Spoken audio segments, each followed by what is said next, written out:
What's going on, ladies and gentlemen, boys and girls, children of all ages, he's, these, she's, them, theirs, and everything and all the things in between. My name is Mitch Corbett. I am your host of the podcast. Hello, how are you today? And welcome to another edition of the episode. This episode is a special one for me. It's just kind of a catch up with one of my old friends from ship life, Jacob Herring. I met Jacob when I was towards the end of my cruise ship career, and I was in a really dark spot, and he was one of the highlights of that time frame in my life. So we catch up a little bit. I talk about his career as a jazz musician. I talk about how his adventures as a musician on board the cruise ships, and we talk his transition into life away from ships as well. And so we talk a lot. We catch up a lot. We talk a lot about real life stuff. Stuff that might be helpful for someone listening to the podcast. Who knows? I don't know. It's just more, this one is more for me, but I hope you guys enjoy it too. So let's get to it. Here's the podcast. Hello, how are you today? With Jacob Herring. Oh, I have a drink. I'm ready. I haven't opened it yet. I got a cool ship waiting, 16 ounce from the Czech Republic. I figured we'd do a little world travel. I got 2 creams down here. I just drink all my alcohol. I got some. I actually raided my dad's liquor closet because we were reorganizing, and we got some vanilla flavored Smirnoff. Beautiful. I'm a bitch. I might have a little scotch too. We might have to take an intermission so I can re-up on drinks, or just watch me leave and come back. It's a quick trip, but yeah, I hate to see you leave, but I love to watch you go. Oh yeah. I was just gonna open it on the podcast itself. When do we give me the rundown? Oh, we've already started. Perfect. Well then shit, I'll crack it up. There we go. Jacob Herring, my friend, how are you? I haven't seen you so long, man. Dude, so nice to see you. God, yeah, it's been for us in person probably 3 years. Yeah, was the last time we hung out well, obviously it was in the crew bar, but like that last day in Princess K's, was it? Where we were listening to Outkast on the beach? Yeah, people were giving us weird looks. Yeah, that was it. That was probably, I think I have a picture from that day, the both of us, yeah. Because you had been given a day off. No, tan. I don't think either of us ever had a tan really. I had a burn that looked better on camera, but I think you finally had got a full day off or a partial day off. Dan or Dave gave you, I don't remember who the hell was working. Or which, I think that was towards the end of my career. It could have been like, I just did not give a fuck anymore. I also remember a lot of that on that contract. Oh my God. Did we work 2 times together on the Caribbean or just the once? I was like back. It was because like, no, we were on the same. We did 2 contracts, and we ran into each other twice. I only remember us on the Caribbean, and I did that shit twice in a row. And the first time was when what happened is like you left and came back, and I was still there. Exactly. So I did like maybe 3 months, and then came back for a 6-month stint. And I think that was it when you said, "Fuck all this shit, I'm out." And I was like, "Yeah, dude." I was still, in the mood for ship living, and it was like the amount of times I told you on a ship, like, "Oh, just wait, you're too smart to not become a manager." You're like, "No, man, that's just not for me." And then like, what was it? Next contract, you were a goddamn manager. I'm like, "You sell it, you motherfucker! You sold out to the man." And that was, I mean, nobody wanted that gig, the manager gig, because you don't get much more than what you get as just a side man. So people that don't know, that never worked on cruise ships, perhaps, the music manager is in charge of all the musicians on one vessel, meaning you're having a lot more administrative work. You're dealing with the entertainment director directly, and they run your show, And we know how crazy they can be, to be honest. Yeah. Luckily, I always had sweethearts and really good people above me as far as entertainment director, even hotel general manager, captain, all the way up. But yeah, they run the show, and they usually schedule things for their own team, which primarily usually cruise directors come from cruise staff. So they want to do the bingos, and they want to have the card games, or, all their team to do the events. So as a music manager, you try to fight for your team to have a decent schedule, not overloaded like other jobs, and get a day off or so, but you're fighting the entertainment director and what their schedule is. So that makes a good ship or a bad ship as far as entertainment, morale, all that stuff. The shit flows downhill. And you're notoriously not like an authority figure. Like, you have "fuck off" tattooed on your knees, and the reasoning was, you told me, so that if I'm ever on my knees, that's the last thing they see before they shoot me in the head. I was like, okay, badass. But and then I do stand off against authority at times, but it's more authority and not leaders. So being a good leader it takes some authority, but it also takes respect, and you have to show people how you want to be treated and vice versa. Where in some management positions on those ships, it's, I'm the law and fuck you if you don't agree with it, and you can walk away. So the fuck off thing, it came out of frustration from a relationship that imploded due to me and drinking a lot, and then also having an attitude of like, I really don't give a fuck. So that's a great line to say, like, when I'm on my knees, that's the last thing you see. But in all honesty, it came out of that breakup of being in Costa Rica, still drunk the next day, pissed off at the world. And I was like, you know what? I know my homeboy Kevin, I always took the same cab driver. He's the same guy who took me to all the coke spots for $20 a gram, best cocaine I ever had in my life. Stop doing that, because where else are you going to get that type of deal with the primo, uncut, beautiful stuff? I had some pretty good stuff in Newfoundland, to be honest. Oh yeah, it travels just like humans, because that's how it gets there, but for the price and all that. So I have pictures of Kevin where he's smoking a joint, and I wouldn't smoke on ships too much on Princess, but at that time I was running by the seat of my pants, I guess, and I didn't really care about the risk. I knew that shit was out of your system like that. The Serbians were prevalent in it. You'd go down to deck 3, and you know how they work 16 hours a day now. Oh, that's why they were always so energetic. Now it makes sense. So yeah, I was still pretty drunk the next day after being pissed off in the crew bar about my recent breakup with a girl who I kind of like ship love. You think you're in love, and then you go back to your home country. She was South African, and she went back to her home country. We didn't really communicate that much, and I really wasn't a relationship guy as it was. Never. No, really you were a straight up whore. You were a male whore. Eventually, you slept with so many women because you were a tall white musician. Yeah, had tattoos. You were very always good with ladies, and I had to live vicariously through you every once in a while because I was with my now wife. Yeah, and thank goodness for that. I would much rather have that than what I was doing. I actually, before that, I had been a good boy. My first contract was on the Coral, where I met this girlfriend, previous girlfriend, ex-girlfriend, and we didn't have sex the whole time I was there, because I had just gone through Seattle. Like, I was rampaging, I was drinking a lot, I was sleeping with barflies, so I just kind of wanted to chill. And so after that first contract on the Coral, we went to the Caribbean. I met her there, and then we had sex and blah blah blah, and the relationship didn't work out. And I felt like she was, I don't remember exactly the timeline, but it was within a week she was already banging somebody from her own country in your department who was one of the platinum artists, right? So in my mind, I'm like, you guys were probably fucking before I even got there, and I was just pissed off at the world. So I was like, was this the purser? Yeah, it was. Yeah. Yes. Yeah. Cheers. They were together for a long time, actually. I think this is just Gossip Central now. This podcast. Anyway, that's where the whole fuck off tattoo came from. Jesus. And that contract. You? Well, now we know. I know, right? Well, I hurt myself is what I did. I got a bunch of tattoos on that contract, and then because you got a tattoo machine and started tattooing your own goddamn hands. You were a wild man. It wasn't quite a machine. It was a stick and poke kit that I ordered drunk, and I forgot I had done so.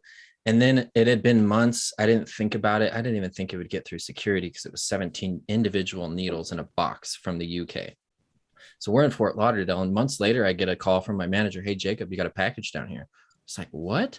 Show up, sure as shit. There's the needles, and I would go into Kyle from South Africa. I would use his room because he didn't have a roommate at the time, and I would go in there like blacked out drunk and do like I did 208 on my own wrist and then dots and whatnot. But it was a self-destructive time for sure in that early phase of Princess Cruises. Now, before that, I worked for Carnival. Was that the Panama Canal run?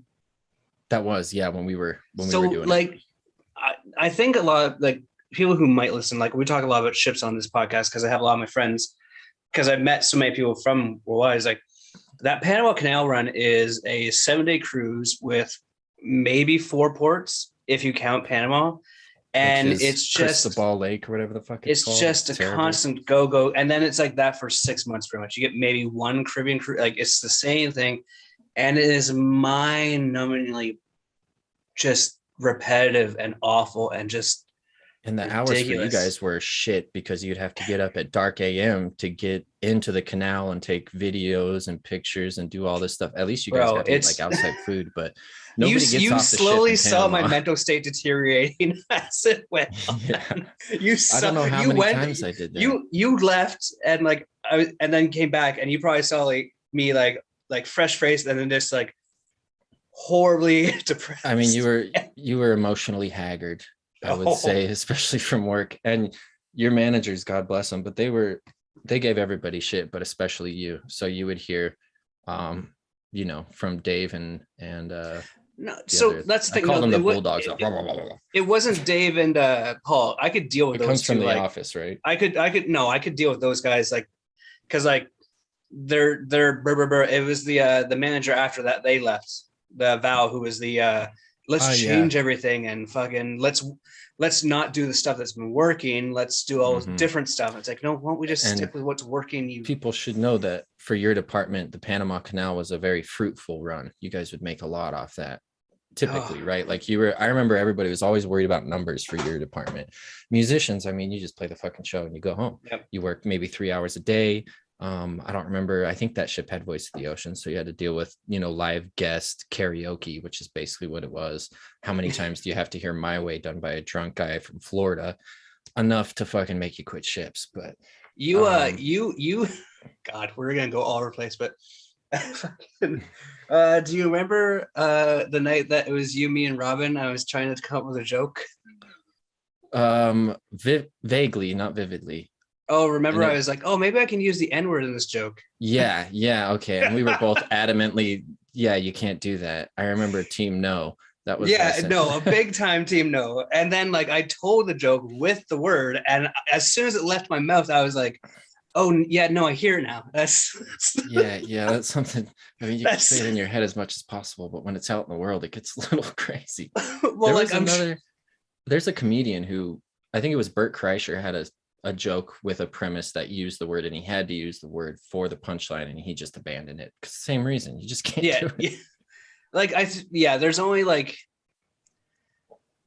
you just can't say it. Like you can work around it. Like the only one that I can figure as a comedian that can maybe get around it or say it would be someone like Gary Owen, but even then he doesn't even touch it. He has that one bit where like he like has his friend come on stage and say it for him in between the sentences. So that's brilliant. Yeah, just a tag team event. Yeah. I've heard some podcasts where they edit it in as well. They'll have like one of their friends say it. I think it's Your Mom's House with Tom Segura and Christina Pajitsky. They have like a soundboard of their friends saying the word. That makes sense. Anyway, what I wanted to mention, we texted before this about, you know, you wanted some stories about cruise ships, especially because that's where we met. But you didn't know me when I was on Carnival, which was when I was 19 years old. And leading up to that, I had gone to Eastern Washington University in Cheney, Washington, which is Eastern Washington. It's right next to Idaho. It's fields, and at the time, their football team was shit. Now they're okay. So I was what college football team is this? Eastern Washington University. It's the Eagles. They play on an obnoxious red field now. Almost I've seen it. It's like the Boise Broncos with their blue field.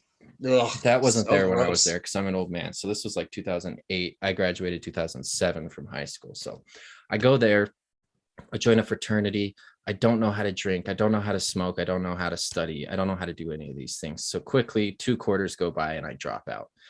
And I'm just spinning circles. And I think to myself, I know this guy named Nick Thorpe was a trumpet player in a band I played with locally, a big band of, you know, like old retirees, teachers in the local area. And that's where I learned like big band music, but he would sub in sometimes. And I knew he worked for Carnival. And he was, if anybody's listening, that's a musician with Princess, he was the Nelson Cole of Carnival, meaning he did most of the arrangements for all the production shows in the theater, which is a good job. And I called him up like you did in the days. You didn't email. I called him up and I said, hey, I would love to go out on a ship. He said, sure. You don't have to do an audition. Just make sure you stay for your full contract. I said, all right. So that's what I did. And I waited for a contract. In my first contract, I actually had a broken arm. So on Cinco de Mayo in 2008, yes, 2009, 2008 or 2009, it doesn't matter. I was drunk and I was fucking around with a girl I used to go to high school with, and she had a boyfriend, come to find out. And he called me up. I heard you've been talking shit about my lady, blah, blah, blah. And I told him, yeah, she sucked every dick in town. Sorry to say it, but it was true. It's a small town. It's not a lot of dicks. But in one day, she gobbled myself, my best friend, and his little brother in an afternoon after school. None of us knew what the hell until the next day. Anyway, he gets pissed off. Meet me at the Walmart parking lot. I shit you not, the most Idaho thing ever. So I'm drunk, pissed off. I get in my 1991 Trooper. I'm calling for my friends to come join me because I know it's going to be a brawl. I just want to smash this kid. I'm angry. I think I was drinking Jack that night, and that makes me specifically angry. White people drinking Jack is never a good sign, especially for a good time. White people whose relatives are from the South and are ignorant, and the anger streak just rolls through us. And our brothers and sisters, actually. Yeah, actually, yeah. You know, the weddings are small because everybody's included. But yeah. So I was pissed off at the world, and I went down there with one of my buddies, Connor, and we show up there, and this motherfucker has a bat and a 2x4. So him and his friend have one of each. And we was he like fists. Jim Duggan? Like, ho! Like, yeah, that's your girl. She's the hoe. She wasn't there, but I don't really remember. I remember showing up, pissed off, seeing him, running up on him, throwing a punch, missing, and then he swings with a 2x4, and he comes down towards my face, and he breaks this arm. And I'm so drunk, I don't even think about it. Get out of there. Like yell at my friend, get in the car, go sleep at my buddy's house. The next morning, I realize it's broken. I need to go to the emergency room. So fast forward, I tell and that's, you said the break was like right above the wrist, or yeah, that's right. It was right here. It was the ulna, so the exterior bone. And not your jerking off hand. I was good. I didn't have to switch it, but the doctor in Idaho was like, yeah, it's fine. Just put like you know what you wear when you used to rollerblade, like a wrist guard. Just put that on there. You'll be fine. And so I tell Podrick, who's the guy who was working for Carnival at the time, hey, I broke my arm. He's like, yeah, just hide it. No worries. So I show up to the ship and they're like, you're a safety hazard, idiot. Like, you need to go home. So that was my first contract ever on ships. And then I come back. I forget what ship that was, honestly. But then I come back to the Destiny, which was known as the Death Star in the Carnival fleet, because it would just break down constantly. It was shit. Oh. And that's where I learned, like, you can get away with some stuff. So we were doing like the Nassau run out of Port Canaveral, and I started buying weed from a guy named Santana, and he would sell it to me in these little foil balls, and it was mainly seeds and the stems.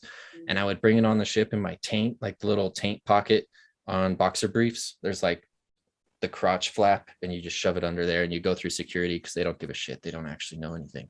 So that's what I do. And eventually one of the musicians, Erin was her name, from Boston, she's like, I want to go with you. So I said, okay. Couldn't find Santana. Usually I find him right off the ship. She narked on you, didn't she? She's a narc. No.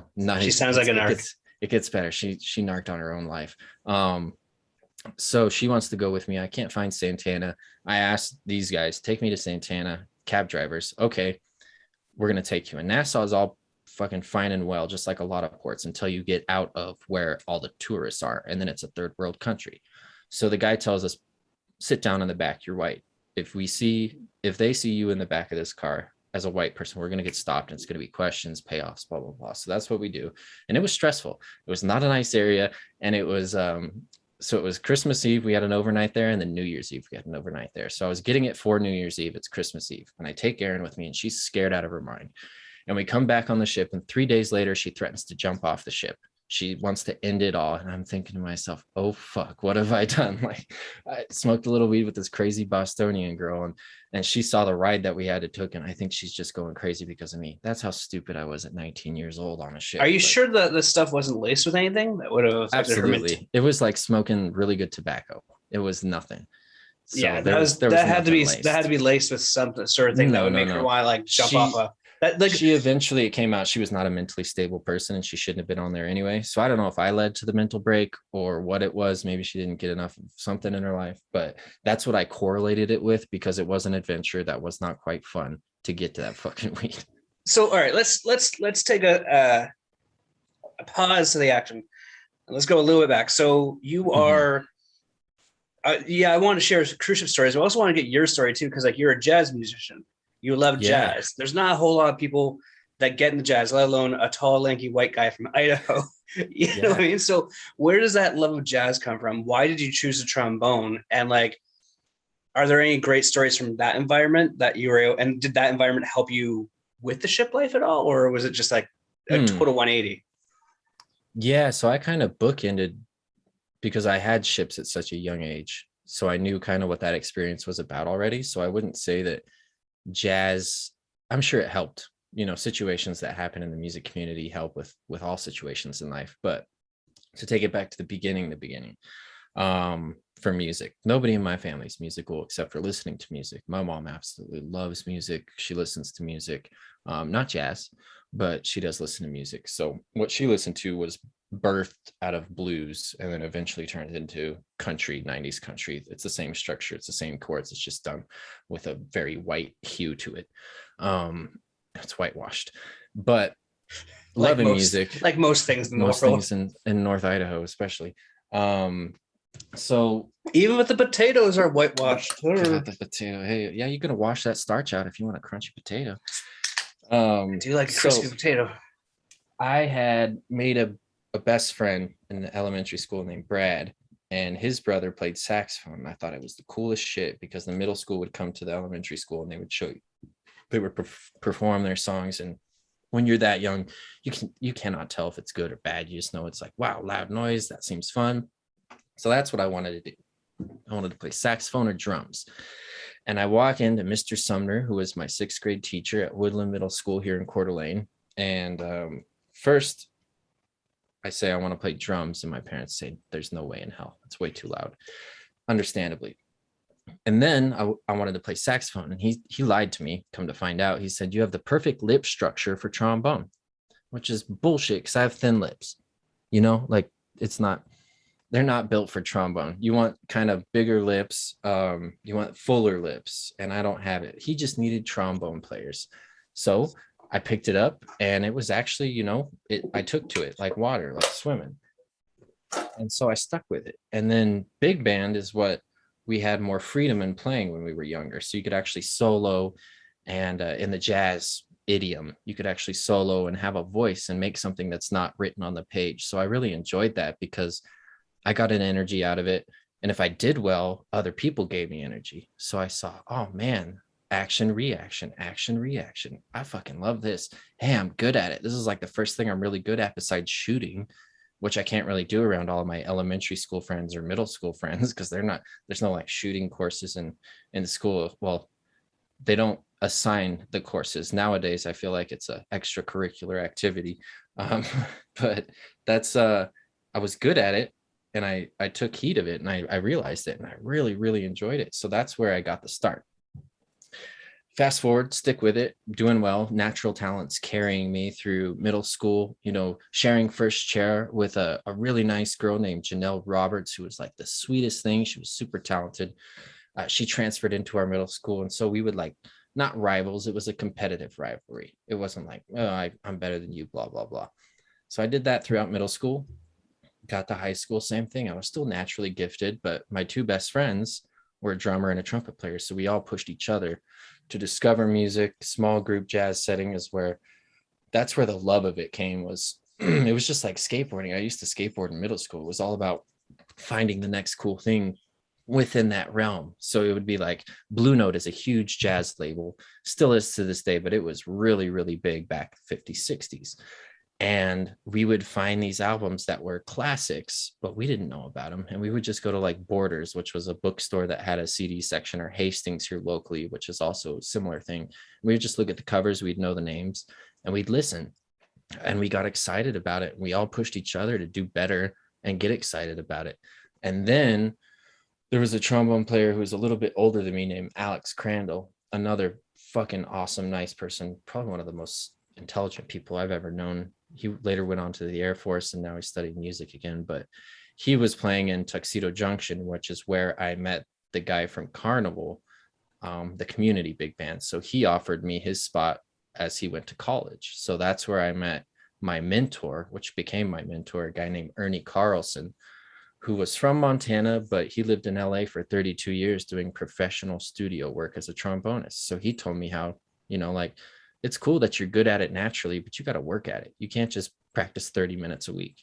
You got to put in hours a day, boom, boom, boom. And I didn't really take heed of his advice. I took it more seriously. Luckily, my natural talent to music at the time kind of let me float by and then progress. And then as a kid, you get acknowledged for something, or somebody notices that you're doing well, and then you get more things within a high school setting. So I went to All Northwest, which is a competition for the Northwest 6 states, including Alaska. So Washington, Oregon, Idaho, Montana, Wyoming, Alaska. I think that's it, actually. So each year they hold a different conference in one of those states, and all the best go to there and they form a band. And so I got to see kids from Seattle and Portland that were just like me, but they were in a city that had a lot more opportunity, had a lot more kids that were just as excited, and they were way better than me. And I was the oldest in the trombone section, but I was the lowest skilled. So I realized, okay, I'm a big fish in a little pond. I got to work my ass off, which I didn't do, but I thought that. and I bit, I fucking loved jazz. And then that led me to college, to go to Seattle, where I went to college at Cornish College of the Arts. It was a good school at the time. They're more focused on buying real estate. They're trying to be a better school towards their teachers, I believe. They don't have a union yet, but there's some people doing good work in Seattle right now that are kind of pushing towards that. But that's kind of a summation of how I got into jazz. Is I got excited about it because of big band, and then that led to opportunities because it wasn't something that you heard that you fell in love with, or no, learning the instrument came first and then jazz came after. So what would you say is like your favorite part about jazz? Because like you said that in the big band you would have solos and stuff, and that was like you play off each other sort of thing. But I feel like that's like I don't know jazz that well, but I feel like that's essentially what jazz is. It's the musicians playing off each other during the course of a song, and like there are solos in between that. So like when you do that sort of thing and you're off the cuff and you have that like, how cool is it when you hit that groove where it's just flowing? It's just like having a conversation, man. That's the best part, is when you can have a decent conversation with somebody and you're not pushing it, it's happening naturally, but there's still surprises that make up other surprises that, add to the whole equation of what you're doing. That's the beautiful part. And let me also say, I am not a jazz musician now. I don't have standards memorized. A jazz musician that does it at the professional level is not what I am. I did get my degree in jazz, but it would be disrespectful to call me a jazz musician compared to people that have been grinding for years in New York just to, make a spot, and really, put their name out there. Friends of mine that have been doing it for years that hustle their ass off. I am not that. I did get a jazz degree. It doesn't make me a proficient jazz musician. So I don't understand that. How do you? Jazz is such like a creative art form that there doesn't seem to be any like rhyme or reason to it. Like, how do you get a degree in an art? Like, it's like the same thing as gain a degree in like art. Like, it's like there are basic premises, yes, but like those mean nothing after you like get the degree. Like it's the education is what happens after the fact. Absolutely. I think to standardize it, you have to learn theory, a certain amount of theory and history. That's what jazz is. It's history. You're learning the history of the language. So to be a master at jazz, I would say somebody who's studied the recordings, speaks the language that are spoken on those recordings, and then progresses it for themselves. And you're right. It's an art form, and it's very, I mean, you can take it as any other piece of art where it's all about perception and perspective. And some people will call themselves jazz musicians, and I politely disagree. Some people don't call themselves jazz musicians, and I go, well, maybe you need to like revamp. And jazz isn't a cool term to use anymore. You want to be rock or this or that or the other, but I think jazz is an idea as much as it is an art. So like, what like so like jazz isn't like a very big medium when it comes to television, film, that sort of thing. But Mhm. we do have those moments. Like I think one of my favorite moments involving jazz was in a scene in Collateral, a great scene actually, where the musicians telling stories to Tom Cruise's character and Jamie Foxx's character in that film. And then you have like The Simpsons, Lee Guns Murphy, and all that stuff. And then now you have Yeah. this movie called Soul. Um, does that by seeing like jazz in those mediums, does that inspire you to get back into it, or is it more just a hobby for you now? Mm, no, definitely those mediums specifically haven't inspired me to quote unquote get back into it. But that's, I think the real question would be, why did I get out of it, right? So I had this fire for it, and then I got to Seattle and I saw people that were really doing it, and there was a lot of what I perceived as judgment. I don't know if that's the case or not, but that's just I've how I felt. experienced that in comedy too, so yeah, I Of understand that course. for Well, sure. you're going to get that, I think, in any medium or any art, where somebody who's been around longer, who's done more, who's more well respected, is going to look down upon you because you're not doing it the way they did it, or you're not putting enough respect into the art form that they did. And that's where I was at. I didn't study it enough to respect it. So I felt shunned in my own mind, which is a very selfish thing, but I felt like I didn't know enough to make it in the jazz scene in Seattle. That is only for like standards. So when you go to a jazz session, you're going to call a tune that's a standard. And there's lots of them out there by different arrangements or different arrangers and composers just throughout the years. But then I was lucky enough to be a part of a group led by a guy named Wayne Horvitz, who's an amazing piano player who taught at the school I went to. And he led what's known as a conduction band. So it wasn't, we were reading music, but it was really loose, where you would have hand signals, where he was almost using the instruments as a live arrangement. So if you like something you did that wasn't on the music, he'd tell you to repeat it. And there's a bunch of hand signs, and we would do that. So that's where I really got excited again into it. It was, I don't get excited by a lot of exterior like motivations.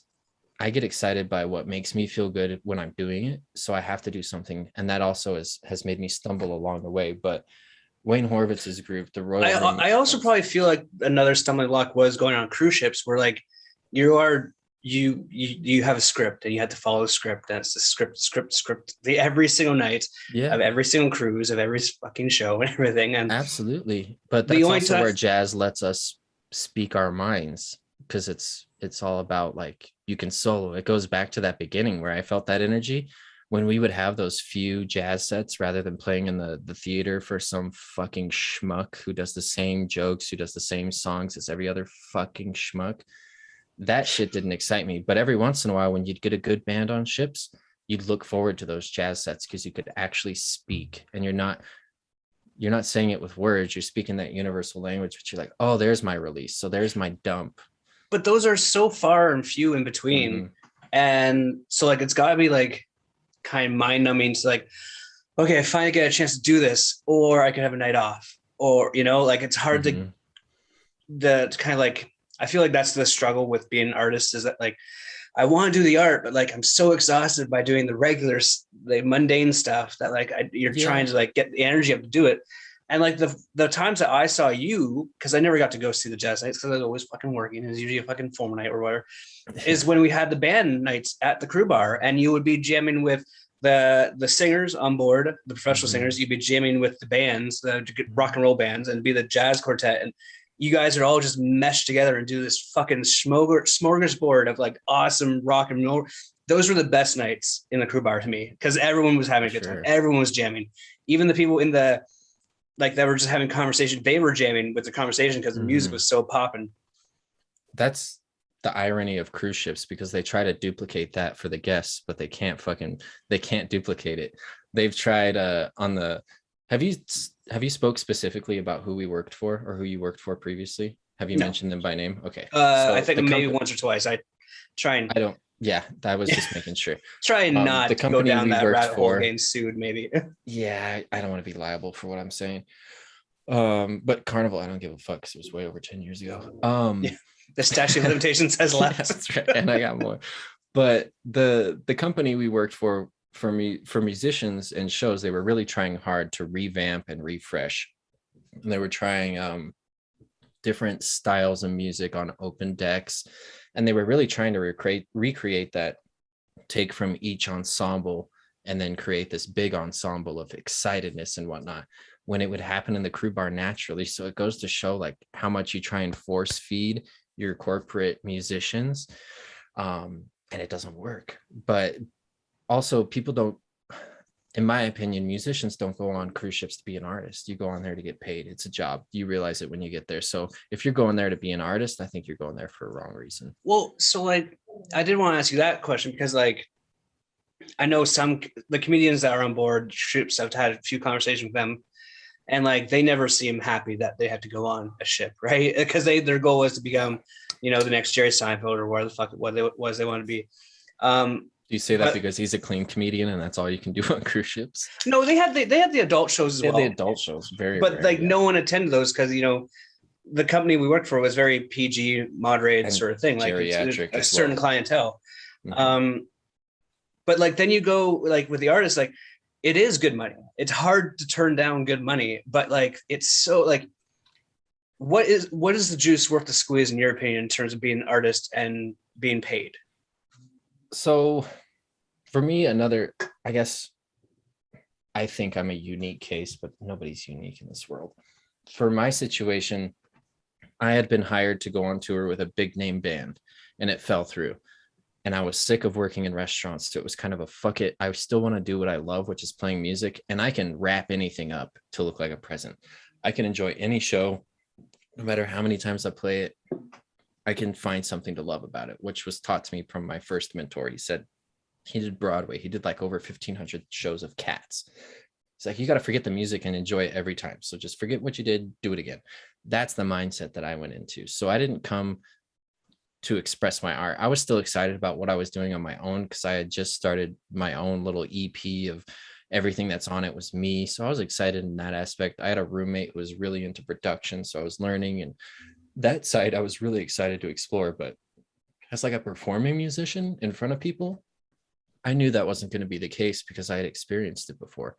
You're just the band. They don't know you as a person. They're not going to go out and look for your album unless you make that personal connection, which is really rare. When was the last time that you performed, or like when was the last time you did like an open mic or anything? Let's see here. So I was just in Mexico for 2 weeks. Obviously, I didn't do that. So it was the weekend before that. You didn't try and grab like a Mexican what's the fucking mariachi band's instrument? Like, get out here, boys. Let me show you how it's done. I went to a few jazz clubs and there were some really good musicians. I only saw one trombone player, and it was actually a valve trombonist, and he was on the street. So I wanted to give him $20, but my girlfriend said, don't do that because he actually won't know where to change it. And chances are his friends will think like he got more money than he should, and who knows what'll happen. So I might've been burdening him with the $20, but no, it's how do I say it? Because it kind of seems like that passion, like you don't want to perform anymore. That passion's the whole jazz scene, the trumpet playing is kind of like maybe mute at this point. Yeah, I mean, my focus back home has been different because I started a job that I thought I was going to ride out until retirement because the benefits were great. You could take a bunch of time off, blah, blah, blah. And then I was the best at doing it on my team for so consistently, and I wasn't progressing. It was just boring, right? So I told myself when I started that job, I'm going to put music on the back burner for 6 months, not even focus on it. Thank God COVID's going on. You can't even fucking perform most of the time. And then Idaho started opening up, and I had friends that would, every Friday they'd perform, and I could sit in whenever I want. So I got my fix. And I have to be cautious with what I say here, just in case those people are listening. But when I would leave the stage for like, I live in Coeur d'Alene. Spokane has a jazz session, which is bigger than what was going on in Coeur d'Alene. And I would go to the Spokane jazz session, and each time I would leave the stage, I wouldn't feel good about what I had performed because I felt like the music could have been better. So it was frustrating for me. Now, everybody else had a good time, so musicians included. So I knew that was on me, and I need to take myself out of that situation. So I stopped going to those, and I actually started going to a bar that's near my folks' house in Hayden. And it was just like a blues jam most of the time, sometimes other songs that I could play 2 or 3 songs. There was nothing expected of me, and I could get my nut, I could just have my musical orgasm and leave and felt good about it because I could put all myself into it. Even if the music wasn't that great, I got my fix. So performing, that counts. But I mean, like, performing on a stage with an actual band that's well rehearsed and paid and all that, it's been since ships. Absolutely. And it's like, I mean, you can perform, but if it's not up to like what you want to do, it's like like there's only so many times like I could go up and do like a bad set. And if I don't have a good set, like once in between all those bad sets, like I'm not gonna want to go back. It becomes more tedious and more, and it's like just kind of depressing, to be honest. It's like, why can't I make people laugh? Well, I'm supposed to be funny. Well, luckily for music in Idaho, the people are really easy to please, which it's lucky as a performer, because I don't really have to try. I could just do what I do, and it doesn't have to be out of the box. All right. So like, let's talk about that. Like, you don't have to try in Idaho, but now you're making this big old move to Dallas, right? Which is like a city which you'll be around an environment where like there is arts, there is culture, there is music. For sure. And like, again, are you looking for, are you, pardon? It won't be my focus. Music won't be my focus. No, I'm not saying it's going to be your focus, because you're obviously moving there for another job and everything. But I'm saying, like, I think being in that sort of environment where like you see better musicians, where you see maybe not better musicians, but like, an influx of entertainment, they might spark that joy of music back in you. Sure. Plus like the goal is like, sorry to burst, but like Jacob's not the wild crazy single guy anymore. He's got a lovely lady that absolutely is eventually gonna be joining him. So like, I think I'm sure she saw you perform, but like, I don't think she's actually seen you perform and be happy performing. Oh, she has, because we would do some open deck sets where I enjoyed the shit out of it, because I finally got to play with the Trinis and the St. Lucians that are real musicians that bring the energy that I love to look forward to. So she definitely saw me enjoy myself on those sets. And like I said, you saw me in a very dark time in my little cruise ship career. So yeah, using Tinder. Using random like port VIP Tinder all right, so maybe this is a side note, but like the funniest thing about that story is that you were using Tinder in this port, but then you both didn't speak each other's language, so you would just text each other. Yeah, so we would use Google Translate through, and I would bring those matches on the ship after getting it okayed by the cruise director and the entertainment director. So you would fill out a form for a day pass when you're in port for locals to get on the ship. And I was exploiting Tinder for my own needs and wants, and it worked well. It worked very well. The first one was a bitch to get on, though. It took like a month to go through the cruise director, who was one of my favorite cruise directors, the entertainment director, who got in trouble later on for some other shit, but then it ended up being back with the company. It's so with cruise ships, like, especially like for you and me, we do something wrong, we're gone. For if you've been there for a long time, if you have those stripes, you'll find your way back. It's just the way the world works. When you're good at your job, as long as you didn't fuck up your job aspect of it. I mean, this entertainment director I'm speaking of, he was accused of sexual harassment via text and email, and it was proven. So he just took a hiatus and then came back. And I saw him on one of my last ships, and it was like nothing ever happened. It was a very difficult name. I don't want to say it because I don't want to throw him under the bus, but he was from the States, and it started with an M. Yeah, I know who you're talking about. Yeah. So like the jazz is so cool. I've been to a few jazz clubs. Every time I have a good time. You're transitioning out of that sort of lifestyle. And now you're making this big move to Dallas. So like, tell us, like, from doing cocaine to Tinder on ships to finding a girl and now moving to Dallas, like, why the big move to Dallas? Why leave? Well, obviously, why leave Idaho? Why leave your family? But like, it's Idaho, so I mean. Yeah, that's what a lot of people say. It's Idaho, but a lot of people that say that have never been here, so they don't understand how beautiful it is. And yeah, there's ignorant folks here as well, but I mean, this is where I grew up. I grew up going to a lake that's a 5-minute drive away. I grew up where you didn't have to worry about walking around without a parent or anything. So that being said, like it is your family home. You've been there. Like every time you finish a contract, you'd go there or you travel regardless. So like, Absolutely. To leave that kind of like that atmosphere, I imagine has to be difficult for you, but it feels like it's the right move. I've done it so many times it's not hard to leave. I mean, I left straight out of high school, and then You leaving should for have just said ships. straight out of Compton and just like Straight told no, them. straight out of Spokane, basically. So it comes out of necessity. My brother, who is from my mom's second marriage, but she did not give birth to this brother or any of the three siblings I'm talking about. She raised them from their preteens to almost their 20s. So he came up to visit. Which are like pretty much the formative years, to be honest. Yeah, and she was a young mom for them. So they were almost closer than age than she was with her husband, it felt like. But I wasn't around. This is much before my time. Anyway, my brother comes up. He's 53 years old now, and he runs his own business doing some like renovation. If your house floods because of a flood, I know that seems redundant. He goes around and he takes care of like talking to the insurance company, making sure to save as much property as possible, put it in storage, dry it all out, replace it, blah blah blah. So he deals with the in between man type stuff, and he's loving it, and he loves his business. He was all about car sales for a long time, his whole life pretty much, and then he made a big change in his life. And his life has been moving in fast forward where I feel like he's making up for past time where he didn't have the fun he wanted to have because he wasn't his whole self to the world. So now he's finally himself, and he's experiencing all this stuff, and he made a career change, and he's loving it. And he told me, I could teach you what I do, and then you learn from that and you do what you want. So that's where I'm at. And it was an opportunity. Like I said previously, I was working at a job where in the United States, if you create an LLC or a nonprofit or a corporation, you have to register it with the Secretary of State in your state, and you have to do all this boring shit. So that's what I was doing. I was customer service for a registered agent is what it is. So you have to have that in most states. And it was just boring as shit. I didn't feel appreciated. And props to the people in that company. They love the culture. I didn't love it.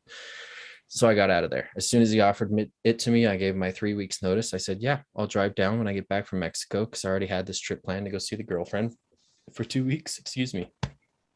And that's when it ended up. And I get it from my mom. I'm not afraid to pack up and go. I've got no attachments here. My best friends are here, but man, they were solid when I was gone, and they'll be solid when I'm back. And they'll always be there, right? Yeah. That's the ship life, right? It's like, like you got, like, I mean, fuck, I grew up in a small town, and I lived in another town, and I lived in another town, and I lived in another town, and then I joined ships, and then I lived everywhere else, and I lived in another town, lived in another province, came back. So like I've been like, the idea of like being a bit of a nomad is so like what's the word I'm looking for? Like I look forward to that sort of lifestyle, because like, I mean, like, at the job I have right now, I can't imagine being there for like 20 years or whatever. Totally. I mean, I've been there for a year now, and I'm like, it's getting a bit stale. Maybe try Absolutely. something else. I feel it. And it's frustrating because you're good at something, especially like coming from a passion job where you're getting paid decent. I wasn't getting paid a lot as a musician, even as a music manager on ships, but I got to do what I love, and I got to fuck around, and I'm a lazy person in general. So that was like the ultimate gig for me. But I wouldn't say you're lazy. Job. I'd say you're just very extremely laid back. Like, you put in the work. It's just like, you don't really give a fuck about anything unless you actually give a shit about it. And when I apply myself, like this last job that I had quit, the first quarter I was number one in the whole company for contacts per hour, which is a bullshit phrase for, okay, you typed the most emails, you took the most calls. But for me to be number one in the company of, at the time, 300 people, a lot of those people weren't on our team. So let's just say like 150 people.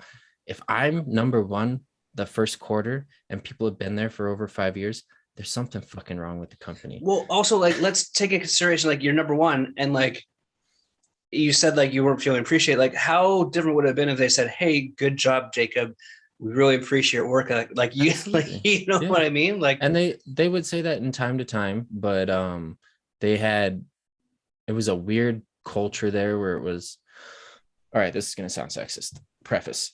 It's a lot of married women with kids that love the you go girl, you did that, boom, boom, boom attitude. And I'm not that. I'm very cut and dry. Tell me you fucked up. You did great, but don't sugarcoat it and bullshit for me. So the culture for them works great and I respect them for it and they're going to succeed. And the company's great to work for. But for me, it wasn't a good fit from the start and I should have known that. But the benefits were so good. I mean, when you started there, it was 22 paid days off per year and it only goes up from there. Insurance fully covered. So there were things that kept me around, but it's and quite frankly, you don't feel appreciated on the cruise ship either. Every once in a while, you get a pat on the ass from a fucking client or a cone is what we used to call them because they didn't move fast enough. Yeah. I always called them penguins because of the waddle. Yeah, especially on the passenger waddle. The brand we worked for, it was, you know, people were there to do the canal, but they didn't want to get off the ship. They just wanted to play cards in the court where they serve food. You know what I mean? I had a friend recently, and I think his opinion has changed actually recently, but I was telling him how like Maka and I, my wife, want to go to Japan before having like trying for a kid and everything. And he's like, why would you want to go to Japan when you just use up my own house? I'm like, well, you know, to travel and see the culture. And he's like, that just sounds like a waste of money to me. I'm like, well, you're missing the point. You don't there, get brother. Memories. Yeah, you don't get understanding the world. Like you have to go other places. That's one thing I'm so grateful for because of ships. Because but it's not just going places though, Jacob. It's going places when you're young and can actually do stuff. Like if you're like, like my parents have just started traveling. Now they're kind of both semi-retired. And like they do the touristy thing, but they don't like, they can't spend up all night drinking at a bar, meeting a local and like hearing stories sort of thing, you know? And that's the key is you have to talk to people when you travel. You can't just travel in your own bubble. That's not how you learn. That's not how you culture.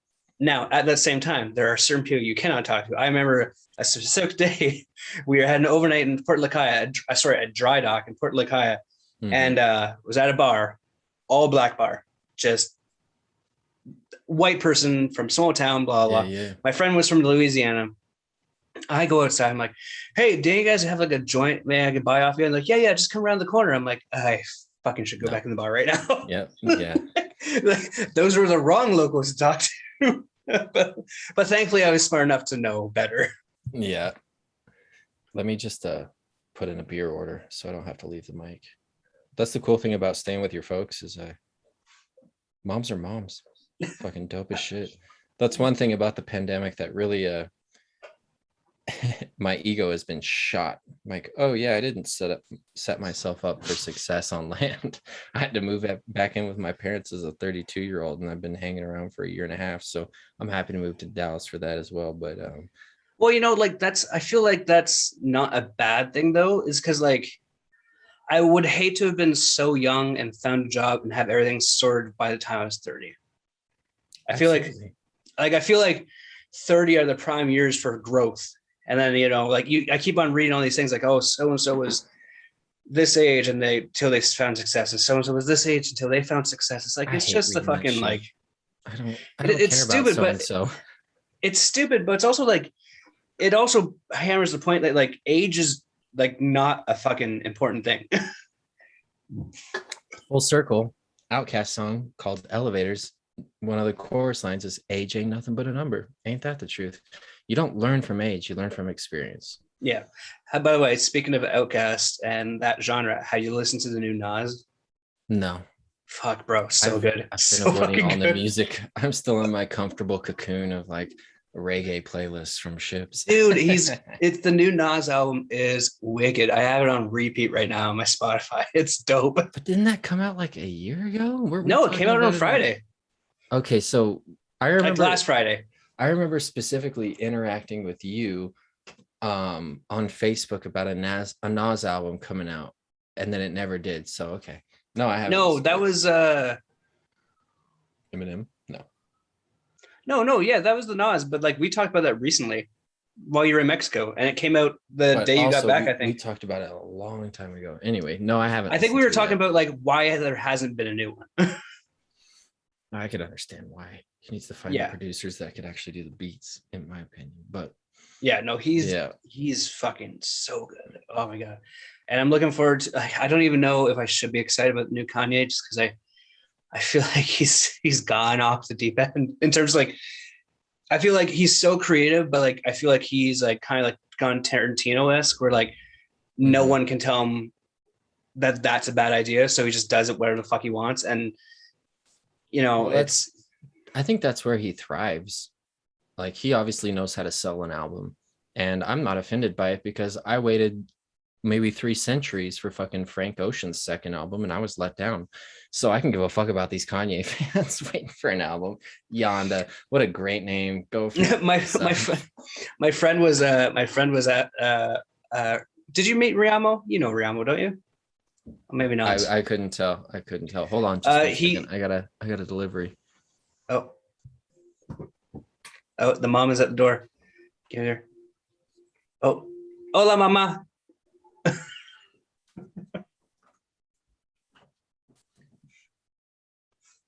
Nice. IPAs are good. I got a comedy show I'm hosting now at a brewery and it's fucking awesome. That's the way to do it. Well, that's where comedy and music have a lot of things in common is the venues. You get those Yeah. brewery venues, especially nowadays in the Northwest, man. That's all you get. It's all breweries and restaurants. Let's open a little Idaho. Yeah, I got a new I got a new show I'm thinking of making, and I'll tell you off air because I don't want anyone to fucking front American steal it. But I've told it to a few people, and they're like, "Oh, that you should do that idea." So I'm gonna have to try and get some government funding so I can actually get it It's a financed and show paid. all about trying to use the N word in a joke. How fucking drunk was I that night? Seriously though, bro. Bro, I mean, Like the yeah. concept was there, right? The idea of like, you I know, mean, you could have a concept anywhere. It doesn't mean it's gonna work. no, but the concept was that like, you know, like everyone has their own words for like certain race and everything, but like there's no good one for white people. And Yeah, like the idea was except like for communist or Republican, depending on your era. yeah, and so like the idea is like, oh, you guys need to get like we need a better word so like white people can finally get offended. And then it's just like I and think I you was should have like focused on your own white guilt, trying to give other cultures a word to offend you with. That would yeah, have no, been a better joke. I'm still working on it. I haven't have I tried it before? I think I tried it once and actually it went over well. I just had to I'm at this point right now where like I've been doing it now for like a solid year, like consistently, where I'm like, I'm always trying to think of new. Consistently, but with the pandemic, right? Or you're Uh, weekly? yeah, like we were locked down for like a month and Okay. stuff. So like we still were doing and like limited shows, outdoor shows, that sort of thing. But I'm at this point right now where I'm trying to figure out should I just work on like a 5 to 10 minute set, or should I just keep on trying to like new jokes and everything? So I'm trying to Well, don't they balance that feed sort each of other? like. Pardon? Don't they feed each other? Like working on jokes versus a set? Like the more jokes No, you because come up like with. because a set is a certain time or is like so like with like say you I have 10 understand minutes. you have a 5 minutes, a set. Like you have a 5 minute spot to fill. But writing more jokes, it would just give you more material for different sets, right?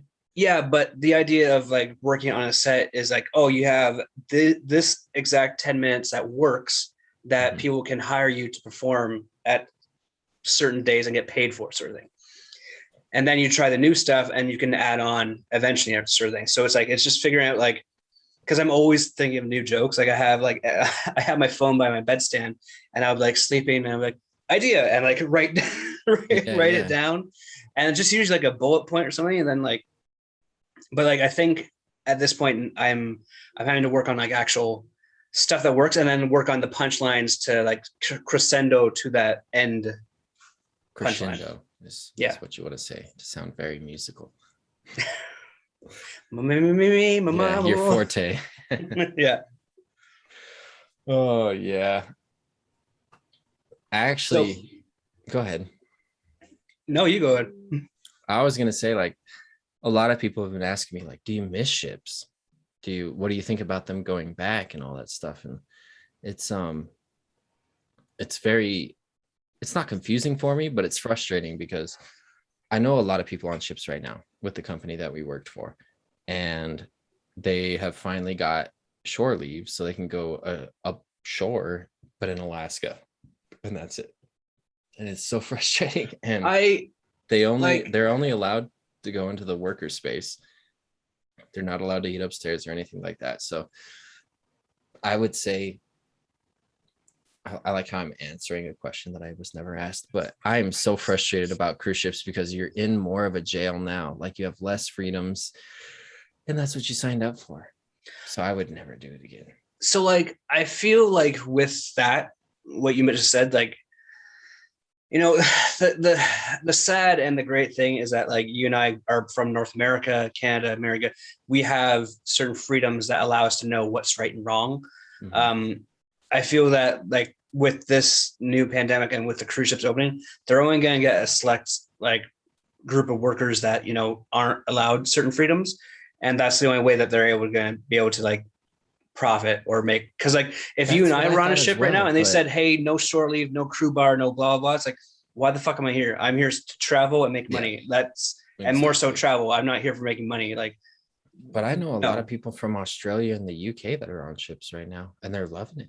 Well, they're loving it because they've been so locked down, though, too, Australia. That's true. Australia is it's a special case, but it just, it's so weird, you know. Like, I couldn't imagine doing another job on a ship because I'm very selfish with my time and I like my downtime and exploring. And as a musician, that's what you have on ships. It's the ultimate freedom. Like, eat where you want, do what you want, don't get caught, fuck off. Great, perfect, got it. One of my goals is to actually get booked on a cruise ship as a comedian and then come out in my photo uniform. Fired? Oh. No, but come out in my photo uniform and then, like, just do a whole, like, 30 minutes or like a set, like, on ship life. And, like, just reveal, and then just to see the cruise director off the corner, like, no, don't talk about it. How no, you can't. You're and then work on the gangway as well without them asking. Just go down there with a fucking unplugged microphone and start doing your set as guests are coming on. Did you guys know how early these people had to be up to take your photographs? Yeah. I mean, they call it International Cafe because they fall asleep never. At least you could do is smile the way that Harvey Weinstein made the women smile. But okay, well, no, forced smile. Forced smile, yeah, it was forced. He just got dismissed on some other shit. But did he really? Jesus, you know who the first comedian I ever saw was? First stand-up comedian. Where were you living? Spokane. Well, I was in Coeur d'Alene, but I saw him in Spokane. In Washington? Bill fucking Cosby. And how good was he, though, to be honest, though? He was incredible. Right? The only offensive thing he did at that show is he took Gonzaga Bulldogs, the basketball jersey, which they weren't where they are now. They were just starting off with Mark Few, who's like an amazing coach. Anyway, he took the jersey that they gave him and he did one of these and fanned it out and just laid it on the stage and everybody said, boo. It's so fucking typical. But yeah, that the Night Strangler was my first comedian. The Night Strangler. And then I later bought his album called Adults Only, and I thought, how ironic. Was it Segura is coming to Toronto in February if all things go plan. I'm like, and they're like $80 tickets. I'm like, worth it, man. I don't know. Come on. I don't know. Make it a banger for your first one back. I'd love to see Segura live. Yeah. I haven't seen a comedian in years. I used to go to the Seattle open mics drunk at night because I thought I could do it. Did you ever go up? No. Come on. I'd sit in the back and get drunk and make people think I was important. Do you ever watch do you remember when we planned on going to that IDTNT festival and then he got canceled and that got completely wiped out? Yeah, no more of that. Oh my goodness. Like who is it? Like I had a train of thought and now it's gone. But yeah, I really want to see Segura. It's just like it's a shame because like Canadian, like the Canadian culture is so it's not like a great environment for like real comedy. You Mhm. know, like it's Canada is such a safe culture that like I feel like that's why I feel like all of our best comedians have had to go to the States to like actually be Yeah, you guys say the shit export they want to comedy. say. Because like people here are so quick to be offended. It's honest to God, it's the worst. Um, like if you like Jim Carrey left, Russell Peters left, like Yeah. any Canadian comedian has left Canada because like And it's just to be it's fair, Russell Peters is definitely better known throughout the world, not the US. He's yeah, now better but he known. worked, but like he moved to LA because that's where he Mhm. could actually try making fun of people. In Canada, Yeah, it's like, oh, sorry, I didn't mean to offend you, or, or the totally. fuck.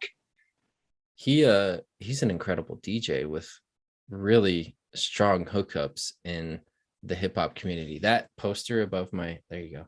Yeah. That's Jay Dilla, and he was the ultimate hip hop producer. He invented a feel that was like a drunken wobble. You think of like drunken kung fu videos. That's what it felt like. And that's what love should feel like, in my opinion. But Russell Peter, Russell Peters hangs out with like Frank Nitt, who was in the crew with Jay Dilla and all that shit. So I just love Russell Peters because he's a It's well-rounded human, right? He's just crazy well rounded and and funny like as fuck. so he's well rounded in terms of like he knows a little bit about everything in terms Hmm. of culture. Um, like you said, DJ boxer is best friends with Yeah, Lance boxer Lewis. as well. Yeah. Is now practicing jujitsu. Like the man is like he just tries everything, and like Well, when you was the kind last of time live I your life that way, right? Like you find what you want to pursue and you like working out and posting about it. You like comedy and posting about it. And you like podcasts. So you find you're similar. You're just not as great. yet? Hopefully, but probably Exactly. not. There's a comma there. You know, I love you. Cheers, brother. Cheers, brother. So yeah, let's talk about like you found the love of your life apparently now and everything. So like Yeah. you're like The love you're of the life.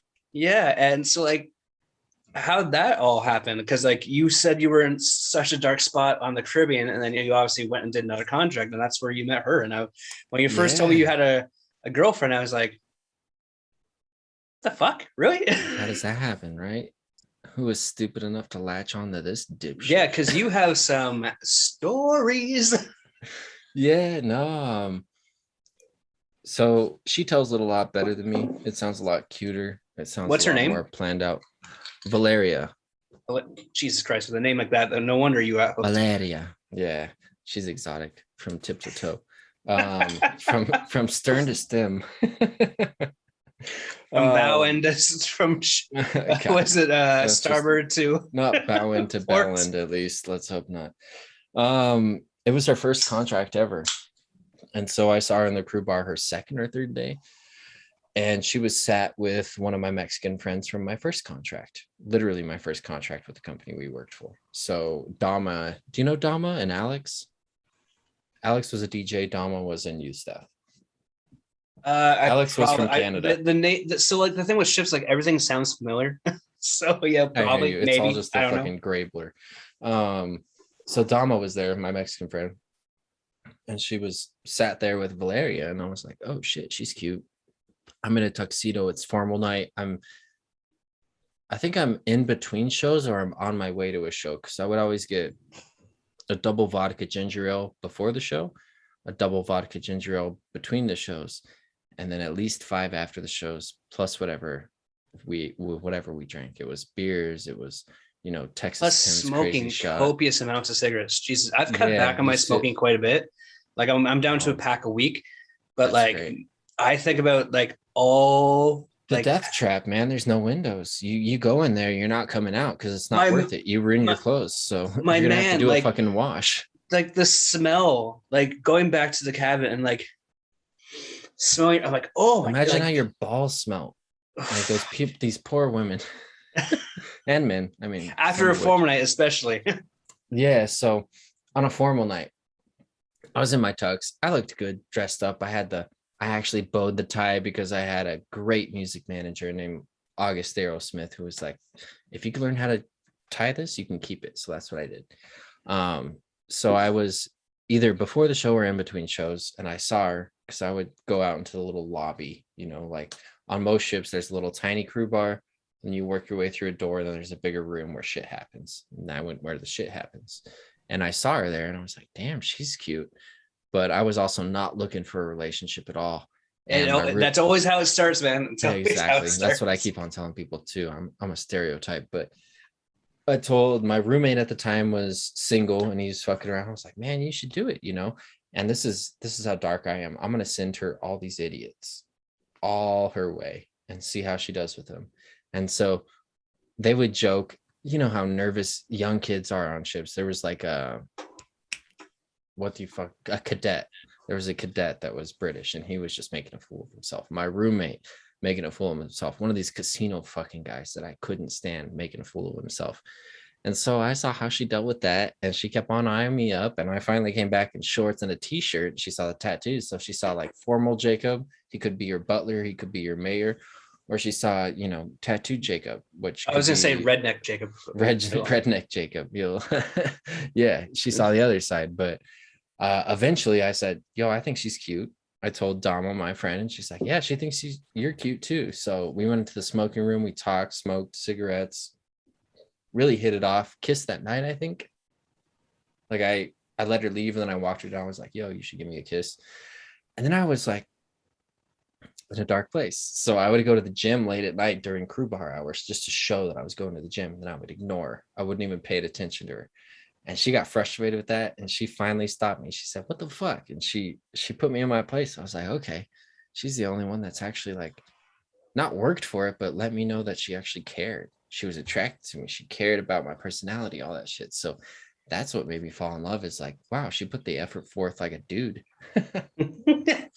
And so like with all your experiences in that field of love or debauchery, if you will, and now you've you're kind of settling down with the job in Dallas, like are you the happiest you've been in quite some time? Definitely. All things considered, I mean, it's hard to be happy in a world right now. I think I'm not the most optimistic person, but it's hard to be happy right now. Yeah, I'm very real with my thoughts, and I'll tell you if I'm not happy, if I'm mad, I'm sad, blah blah blah. You just get tattooed on yourself like I am sad today, or I am mad. You want to hear? Okay, if my girlfriend listens to this, what she will, she's gonna kill me.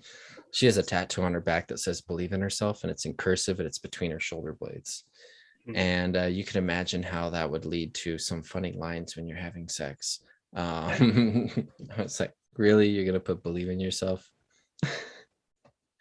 But I'm so happy. Her family is the sweetest.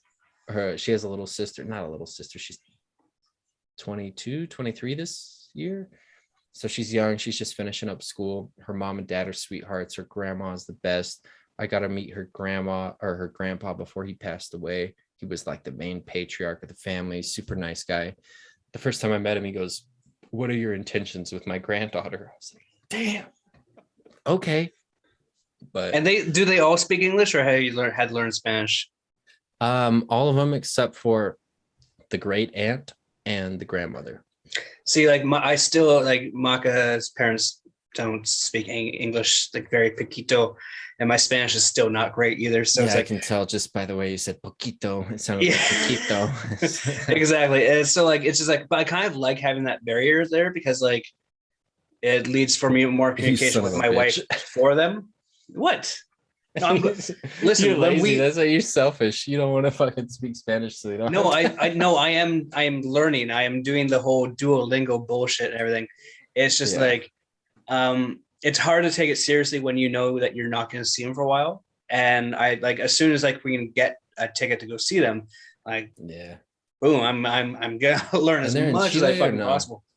Chilean, yeah. Yeah, that's what I thought. Yeah, I was lucky where Val comes from a very highly educated family. She's also an English teacher, so she speaks very good English. Both her mom and her dad, her stepdad, speak very good English. Her sister does. Her whole family does. She comes from I guess it would be upper blue collar community of family. Some of her relatives are very well to do because they started a company that became very successful. They're also the least caring to the family, in my opinion. I'm definitely going to get in trouble for this. But these motherfuckers, I mean, it frustrates me so much to see how much they don't care about their own family. It's just about themselves. Wait, So your Val's parents, or no. Some of her other relatives, not her parents. Her oh, so parents are the most caring people. it's like watching an episode, bro. It's a telenovela. It's what it is. No, it is, and you should. God, it's 90 Day Fiance, which you should do. You can be, you can actually be on the show, man. You can sign up and be on a show. And you'd be a hit. You can... But isn't the whole point of that like they don't know them before they sign up? They know them through like online dating or like yeah, FaceTime, we've been together 3 years, dipshit. But no, you should just sign up just to fuck with them and like, No, like this is what real love is, bitches. Oh God, no. I show through example, and like I said, so in the beginning, just hear me out. Like just seeing you, a guy that does not give a fuck about authority, being told like, hey, like imagine hey Jacob, I think you should call your fiance's wife dumb, or your wife's mother's dumb. Just trust me, it'll be good TV. It's like, the fuck is wrong with, why would I? But that's the shit that happens on that show, and it pains me to watch it. Pains me. Well, you wouldn't see this shit because I would strangle that motherfucker to death. Don't ever tell me to tell my girlfriend's mother something. I will kill you. So there was so Maka loves this show, right? So I'll catch glimpses of it. Mm-hmm. And so it was this guy, tall dude, white, they live on a farm, Russian girlfriend, and the Russian girlfriend's leaving, and the Russian girlfriend has a friend that's picking her up, and also Russian. So it's like, all right, cool, they're in the car, gonna leave, and then all of a sudden, like the friend shows up, is like, excuse me, Mike, can I use your washroom? He's like, sure, take my wife, use my washroom, whatever. And then she's like, thank you. I just wanted to let you know I think you are very strong and that things will get better. And then she goes and hugs him and knocks his hat off. And I'm just like, this is the worst thing I've ever seen on television. This is the most awkward moment. But I guarantee you that a producer told her, like, go use the washroom and make that moment horrible. And yeah, I can with that shit. Like, I worked in reality TV once. I did one or two episodes of something back in, like, when I was 2019 maybe, and I was just like, I can't. It's just not. It's not. And it was a show called Eat Yourself Sexy, so it was like trying to, like, being really mean to overweight women. It's like, oh no, it was not conducive to mental health. Eat Yourself Sexy sounds like a weird yoga show. That's what they should have done. Just eat yourself, sexy. Just a bunch of lesbians doing yoga. Like, wow, Mitch, they're not the only ones. They're the only ones trying to eat themselves out. What? No, trying to do yoga, you perv. Oh, right. Sorry. My apologies. Yeah, I'm the delinquent here, right? Yeah, you're the one that starts it and I finish it. Like, no. I'm a very good boy now. I get along well. Nobody knows. The thing is, okay, so going back to my girlfriend's family, her oldest relatives love me. They don't care about my tattoos or anything. They care about my mannerisms, my manners. I respect the fuck out of them. So yeah, I'm a delinquent with my actions in my past for certain things, but I'm not compared to anything else. Like, I got out of her great aunt. I hope her fucking family watches this. Her great aunt is named Koki. And she is the sweetest person on earth. She's turning 90 years old next year this time. And she told me when she went to New York, she was doing some speed pills. She was doing all the shit. I'm the only one who thought to ask. Nobody else in the family was asking. Oh, goddamn, Koki. And then she made me a fucking apple pie with raisins in it. And I loved her for it. You know why? Because I don't judge people on their apple pie because I think it's shit. Fuck apple pie. Oh my god, that's the most American thing, and I fucking hate it. So when she put raisins in it, it's like, God. Did you see the how far is Idaho from Iowa? Not that far. No, but because, like, are you serious? Yeah, because, like, they did you see the Guy Fieri thing about the baseball game, the Field of Dreams, where he was like doing apple pie hot dogs or some shit like that? No, that just was triggered with Central America, so we're Pacific Northwest. Iowa, like, you got to go to Ohio and Illinois and Iowa. They all hang out together in the middle of the country. Idaho is the weird one on the side that nobody I haven't seen a map in a long time just because we haven't been able to use any tell. maps. Well, I miss traveling. I want to fucking travel, man. This fucking the fact that people like you mentioned it's like the idea of like people saying like, oh, I don't want to travel anymore. Why would I need to leave anywhere? I have everything I have here. It's like that's why you should leave. It's because you should like expand your goddamn horizons, like learn something. Jesus Christ Almighty. Sorry, my computer tried to do an update and my video got really small, so I got to figure out how to make it full screen. Bam, there we go. But I can't see you now. What the fuck? I can see you. Well, that's all that matters, I guess. Holy hell. All right, I'm going to wrap this podcast up. Jacob Herring, thank you so much for being on. We're going to continue this conversation off air so we get some say some real. We're getting to that point where we've been drinking a bit, so we're going to stop ourselves before we get ourselves. Let's not talk about the time I ate pussy on stage. Let's not talk about. Okay, no, I have to tell the story before we go. I'm sorry. All right, one more story. One more story from a French Canadian, a drummer named Birdie. I got to a ship my first time as music manager without any help. So I show up, I'm the only music manager. And the production crew tell me that somebody shit behind stage. They don't know who, they have a feeling. And it was the drummer from the production show band, French Canadian named Birdie. I wish I remember his last name because this guy was a real piece of shit. So we didn't have any proof. We had the security footage. Do you remember Jonathan Epstein? Yes, I do. Fucking awesome guy. So he had told me coming into the ship that there were some problems, and I got to review the footage. It's obviously that this drummer is the guy who did it, but you couldn't see his face. So all that was asked of me, the SPM, the senior production manager, asked me to take pictures of this guy's luggage before he goes because he's signing off while I just get there. I said, no problem. I've worked with this SPM before. Fucking dope guy out of the Philippines, my homie. And I forget about it. I take the pictures, I send them to him, and that was that. 2 weeks later, he goes, do you want to know what we did? I said, of course. Don't tell me on stage because they're recording. He tells me they put 24 raw eggs in his luggage. So he flies from Southampton to Montreal, and he shows up with some fucked up luggage. That's how the Filipinos got back. So that's my closing statement. Fuck Birdie. All right, Jacob, do you want anyone to follow you and reach out to you if they want to listen to this thing? Oh, absolutely. If you have questions or concerns, please contact my customer service care. That's at Mount St. Herring, MTSD Herring.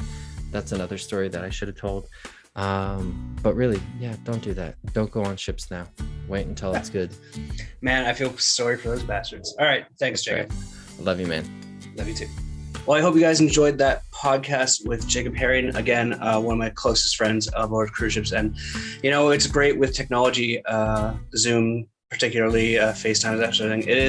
It's amazing that, you can meet all these different people from different backgrounds, different ways of life, cultures, religions, that sort of thing, and get along and still communicate with them. And even though you won't see them for years at a time, when you do, it's just like clockwork. The conversation flows off the tongue, which is what I think happened today. So I hope you guys enjoyed that episode.